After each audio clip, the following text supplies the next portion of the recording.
Hello, everybody. This is Mike, and this is the One Thing That Heals BPD and NPD Abuse channel. Stay till the end of this video, and I will tell you exactly what you can do to cure yourself of your codependent pain and trauma. In this video, we are going to talk about how codependence is a reversible personality disorder. I say the word personality disorder in quotes because technically codependence is not a personality disorder. It is a lifelong state that you can be in. And as long as you are in that codependent state, for all intents and purposes, you are operating from within a personality disorder. In other words, you're nuts. You're irrational. You don't have the first clue who you are or what you're doing in life. You are running on a program. You've been programmed, that program has been switched on, and your entire life is based on running that program. You have no power over how you feel, how you react, relationships that you're in. This is codependence. So let me give you my definition of codependence. My definition of codependence is your value as a human being is based on what you do for others. In other words, as a codependent, you don't have any value simply because you exist. So if we go back to childhood, where this starts, a healthy person, somebody who is not codependent, and by the way, codependence is a large category that includes the partners, the non-disordered partners of borderlines, narcissists, alcoholics, drug addicts, the people who caretake those damaged individuals. And it also includes borderlines, narcissists, psychopaths, alcoholics, drug addicts, any human being who does not have the sense within them that their complete value, relevance, and worthiness to exist is simply based on the fact that they do exist. So the reality is there is nothing you can do, not one thing you can do, be, achieve that will make you more valuable and relevant and worthy than you are right now. Just being alive and being conscious is the most valuable, relevant, lovable thing that anybody can do. But if you are a codependent, which means that you are a partner of a disordered person, a partner of any kind of, alcoholic, drug addict, and you're a caretaker, you're a people pleaser, if this is who you are, it means that you get your worth and your value from what you do for others. You get your worth or your value based on something outside of you. Now you can ask, well, how does that relate? I mean, codependence and narcissists are totally different. This is a big understandable misunderstanding and myth. If you go out into the nonsense world of your average YouTube video, you're going to find people who will say that on the human spectrum, there is on the one end, there is the empath. And then on the extreme other end is the narcissist. And most people are somewhere in the middle. And that is complete nonsense because both narcissists and empaths are both codependent. Somebody who is not a narcissist or an empath is somebody who has value within themselves and needs nothing from outside of themselves. It's a hard place to achieve. Most people don't completely achieve that, but the most happy, the most functional are people who have achieved that. This is why there are, we look towards spiritual people, people whom we see as spiritual, as having this. And you talk about the Swami, like in India, the word Swami means self-aware. And these are why there are some people who spend their whole lives in the mountains. They don't need money. They live in caves, and they spend their lives meditating and walking in the mountains, and they don't have businesses or relationships. And the ones that actually have something of value are people who have found that everything they have is within them, and their complete relevance, value, worth, and lovability is simply from the reality that they are conscious, self-aware beings. And so they don't seek anything outside of themselves. So what are some symptoms of seeking things outside of yourself? From the typical codependent, usually when we use the word codependent, we are talking about the doormat, the victim, the people pleaser. But that's not entirely true, as I just said. But from that perspective, the doormat, the people pleaser, they get their value based on what they do for other people. They are constantly seeking to fix and help. They're just givers. They become nurses, for example. There's no shortage of codependents who become nurses because they can spend their entire life taking care of other people's needs, fixing other people's problems. That's where they get their worth and their value. No shortage of people in self-help, people who are coaches, life coaches, counselors, psychologists. I mean, one of the biggest places that codependents go is they become a psychologist or a psychiatrist because they get their worth and their value by fixing, helping other people. But you'll find that some of the most brilliant, some of the most amazing coaches, healers, psychologists are incapable of having loving relationships. That when you look at, I just experienced this myself. I saw this in somebody who is an amazing healer, and they provide counseling and healing for really damaged people. And, if you went to that person with your problems, they would have incredibly powerful guidance and help and advice that is incredibly healing. But when you look at this person's home life, it's a disaster. It is a wasteland. It is a desert of emptiness. It's chronically codependent. It is completely without intimacy and love and connection. And this person is in complete denial of that. Their complete, total disaster of their personal relationship. But when you go to them in their place of work, when they're fixing and helping others, they're brilliant and amazing. So that's actually what stimulated me to talk about this. So a codependent is somebody who seeks something outside of themselves. So the people pleaser seeks to gain their worth, their relevance, their value by helping and fixing others. If they're not helping and fixing others, they become full of anxiety because then they have no worth, they have no value.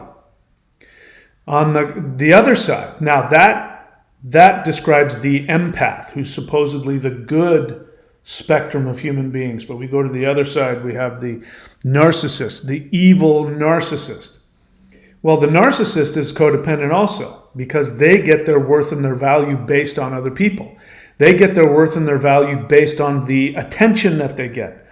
In their mindset, they've created a fantasy world where they are God and people worship them. So if you're not meeting their narcissistic need for attention and whatever it is, meeting their needs, worshiping them, then they have no value. So they can't tolerate anybody thinking negatively about them. If you're not mad, just totally in love with them, or if you don't need them, worst, if you have a criticism or a negative thought about them, they can't tolerate that. This is cult leaders. They could have a cult filled with millions of people, but if one person leaves the cult leader will drop everything and send all of their resources to get that one person back, because they can't tolerate the thought of losing somebody who is attached to them. If they can't get positive love from you, worshiping them, or somehow becoming attached to them, needing them, dependent on them. If they can't get a positive, they will get a negative. They'll lock you up. They will target you. This is why, cults, whenever you leave, the big cults, or if you say anything publicly against Scientology, for example, they come at you, and spend millions of dollars on lawyers to destroy you, even though it may not have any connection to their bottom line or their reputation. One person has something negative to say, they have to, if they can't pull you back into the cult, then they're going to put all their energy into destroying you. They will deal, as long as they have your attention, positive or negative. They have no value if you don't know they exist. A good example is, when I was a kid, my brother, who I believe has BPD, comorbid NPD, he would walk around in the house and he constantly had to make noise. So if I was asleep, let's say, if I was asleep in my bedroom, he would walk up and down the halls, slamming doors, stomping his feet, and coming in and out, closing, slamming doors. He would make as much noise as he could until I woke up and came out. And then he would act like, and he may have even consciously believed he was just doing his thing, but the truth is, he couldn't tolerate the thought of somebody not knowing he was around. I see this with, your typical tough guy, especially people who love to ride, motorcycles. They get or not just motorcycles, but cars.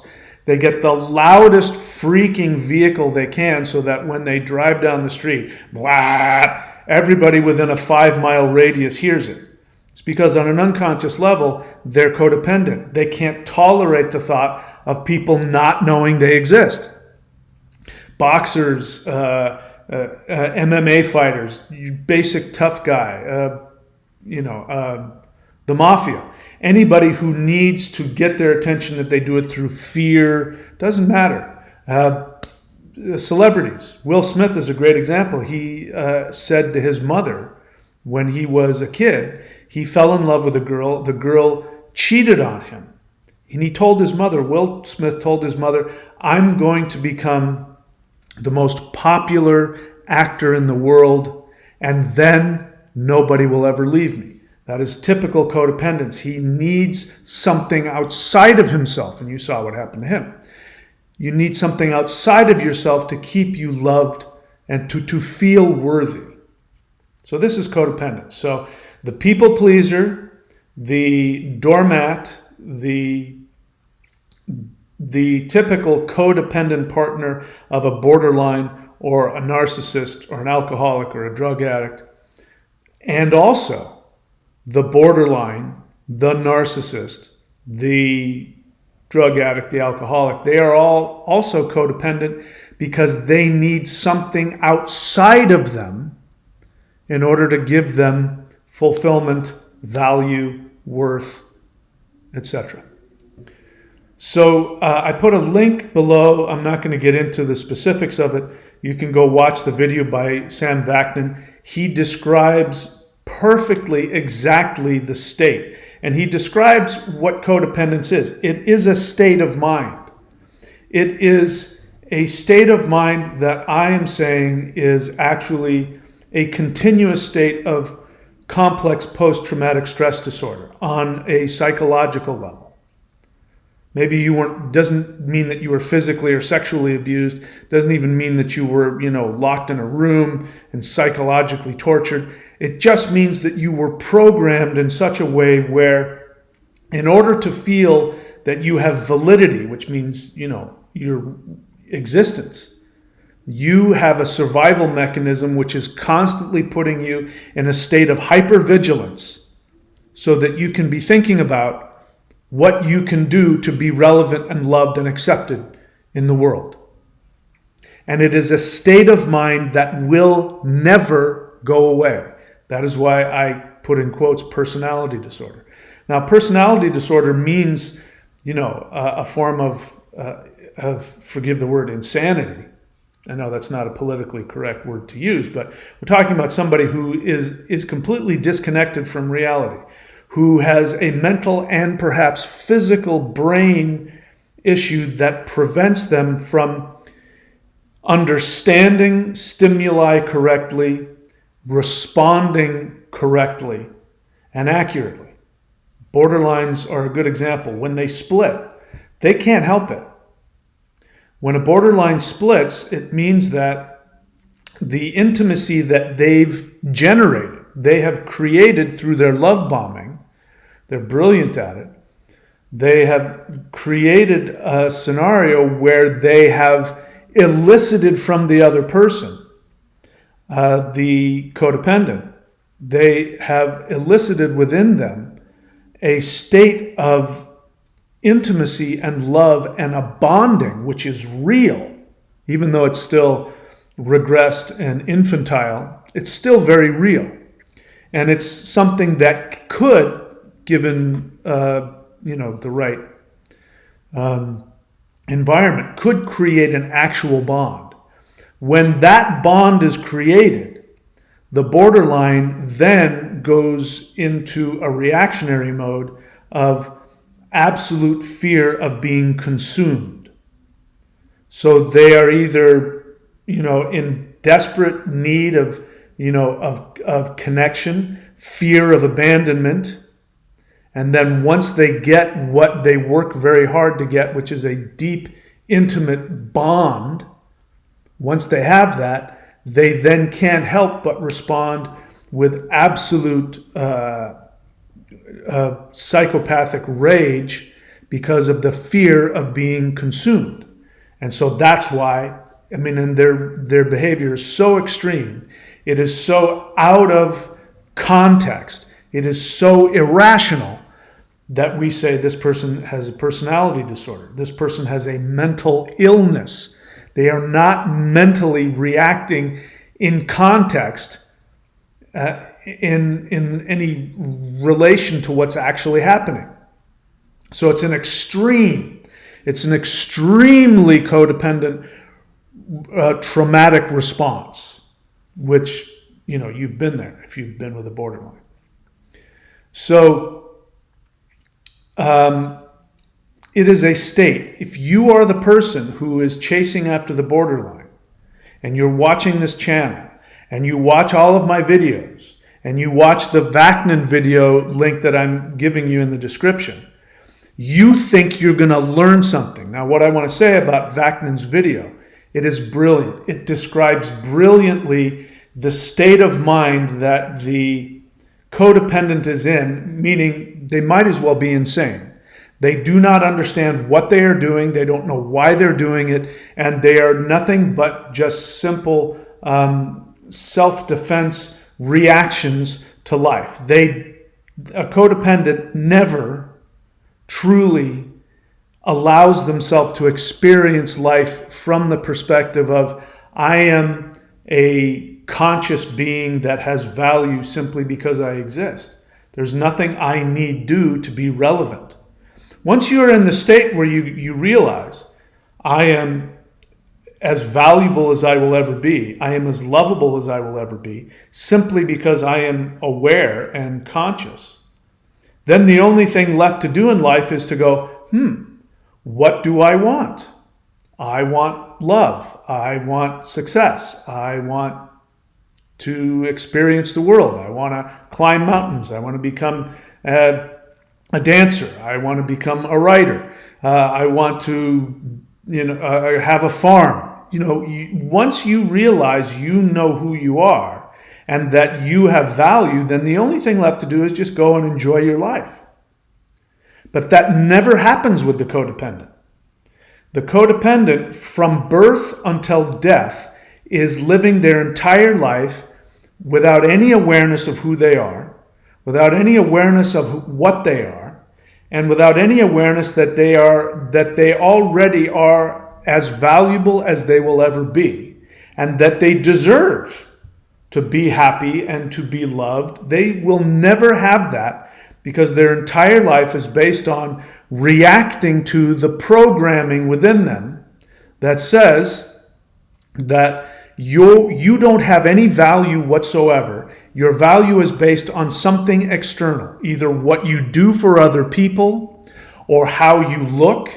So, this is typical with celebrities. This is typical with, sex industry workers. This is typical of models. They know that their worth is based on something very subjective and superficial, how they happen to look at that moment. If you're 10 pounds overweight, you don't have any value. You're not going to make any money as a stripper anymore. So there's that. There's a nurse. You only have value if you can treat and heal other people 24 hours a day, 7 days a week. But never, if you are a codependent to some degree, you never truly come into your own as a human. You don't even know who you are. And this will last your entire life.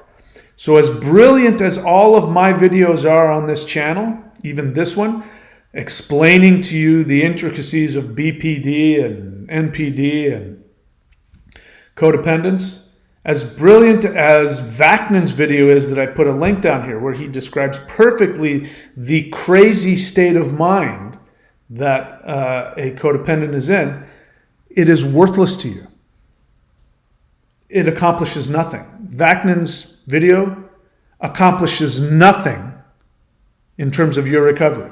Watching Vaknin's video will not give you the ability to have that worth within yourself. Even the intellectual knowledge that you now have by listening to me that you relate to, because you relate to when I say, you don't have any value unless you're doing something for somebody else.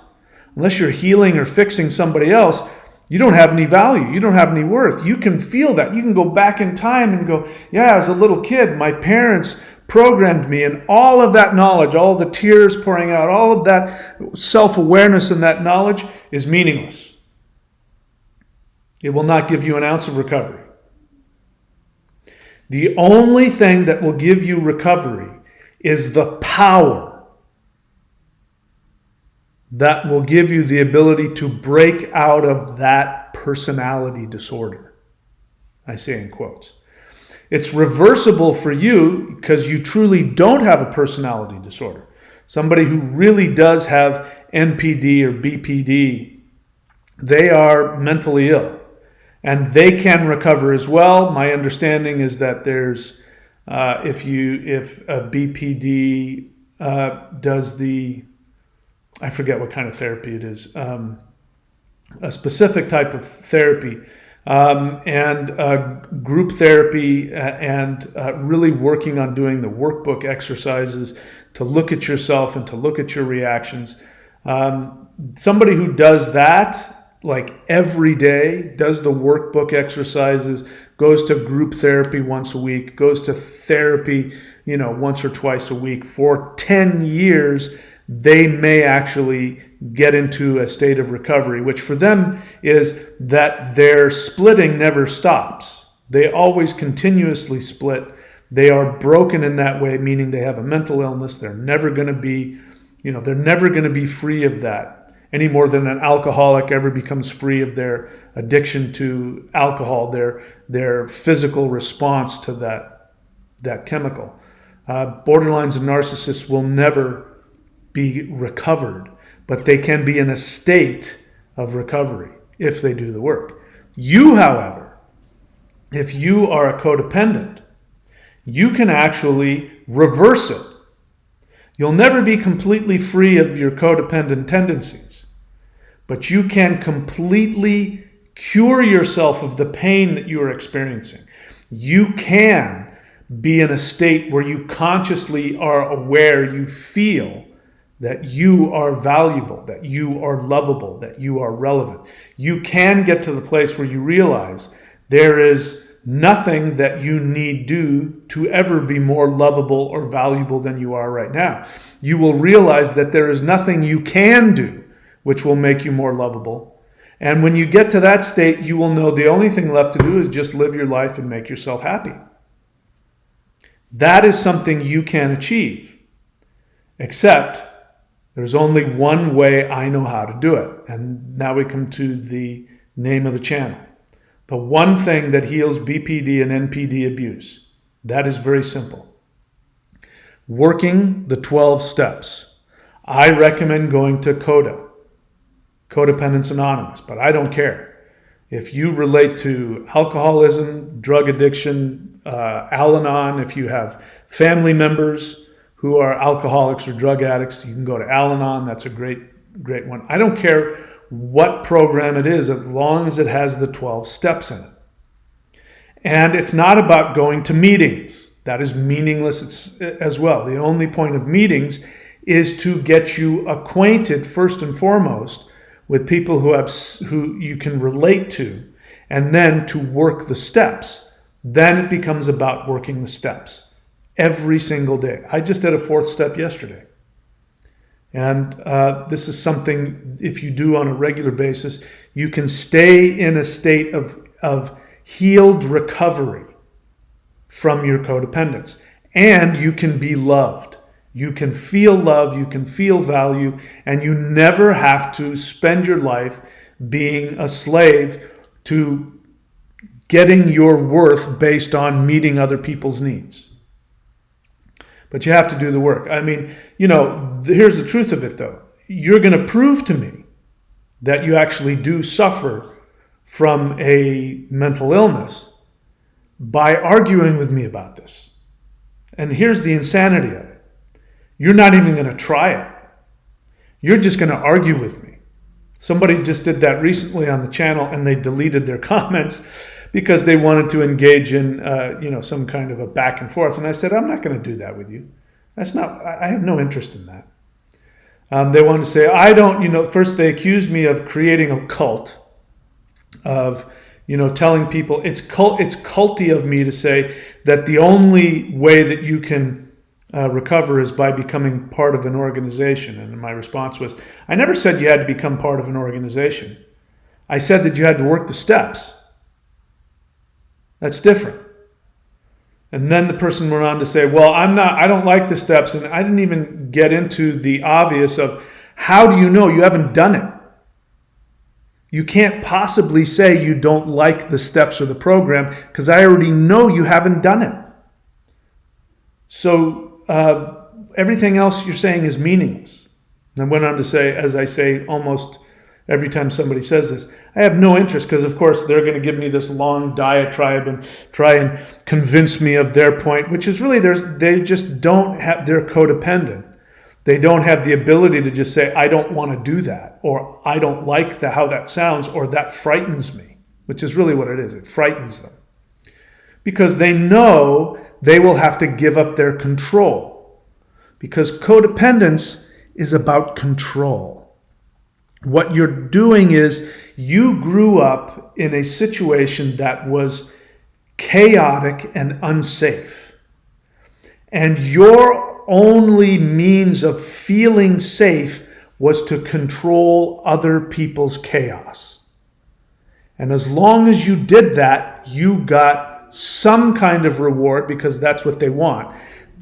Codependents, narcissists, borderlines, alcoholics, drug addicts, what they do is they farm out to the codependents in their lives, the people pleasers. They farm out all of their own needs, psychological, physical, emotional, sexual. They farm out all of their needs to somebody else. And as long as you are taking responsibility for their needs, you will get some kind of reward. Even if it creates a trauma bond, even though they're abusive, there will still be enough reward where in your regressed infantile codependent mind, you feel as though you have some value. And so you look for that chaos and that craziness. Without it, you don't have any value. You go crazy. So you control everything and everybody around you. And by controlling everything, you feel safe. And you will never break out of that, in my experience, if you don't work the steps. The other thing that I have found to be helpful, because inherent in the 12 steps is that you have to have some kind of spiritual program. That doesn't mean you have to be religious. Doesn't mean going to church or temple. Doesn't even mean believing in God. It means that you do something where you realize you are not controlling everything. So you meditate. You meditate to the Zen emptiness of reality. You can make the sky your higher power. You can make the ocean your higher power. You want to make Jesus your higher power, go ahead. I personally wouldn't do that, but you can if you want. As long as it's not you, you will then gain power. That power will then allow you to work the steps. The steps, in my experience, are the most powerful tool to reintegrate the neurology of your brain. And if you don't do that, in my experience, you'll never heal. If you've been in a relationship with a borderline, I can guarantee you, you will never be free of that pain. The pain that the borderline resurfaced within you will never go away. Years, decades later, you will still be in a trauma bond with them. You will still be in pain. Don't believe me? Go right ahead. Do nothing. Stay away from the borderline for 10 years and come back to me 10 years later and tell me that you still don't think about them sometimes. I know that you will. How do I know that? Because everybody says that. The only thing that will completely cure you is working the steps with a sponsor. Not read it on the wall or read it in the literature and do it in your mind. You have to work the steps with a sponsor. If you do that, you will know recovery. If you don't do that, you will stay in the mental illness of codependence for the rest of your life. You'll never know who you are. You'll never really operate from your true, authentic essence. That's my message. I'll probably be back in another 6 months to basically tell you the same thing. That's it. I wish you guys all the best. Go to coda.org. Go to a Zoom meeting or go to a local meeting and get yourself a sponsor as soon as possible. Work the steps and you can find healing of your pain. Don't do it. I don't care. You will still be in pain. Dare you to prove me wrong. That's it. See you next time.